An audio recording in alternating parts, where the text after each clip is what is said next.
చంచలమ్మ చనిపోయిన తన కొడుకుని తలుచుకుంటూ బాధపడుతూ ఉంటుంది.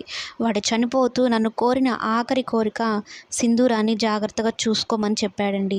ఆ బాధ్యతను నేను నెరవేరుస్తున్నాను. ఈ బాధ్యత నెరవేర్చడంలో ఎన్ని ఆటంకాలు ఎదురైనా, ఎంతమందిని చంపాల్సొచ్చినా కూడా నేను ఏ మాత్రం తగ్గను అంటూ చెప్తూ ఉంటుంది. కానీ బాధ్యత రహితంగా మాత్రం ఉంటే మాత్రం నేను ఊరుకోను చంచలమ్మ అంటూ తన భర్త హెచ్చరిస్తాడు.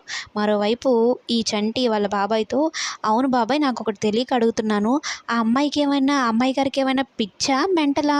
అలా చూసిన వెంటనే అరుస్తూ ఉంది. అందుకే ఏమైనా లోపలికి పంపియడం లేదా? అందుకే ఆ చంచలమ్మ నన్ను చంపాలనుకుంటుందా అంటే, లేదురా పిచ్చోడా!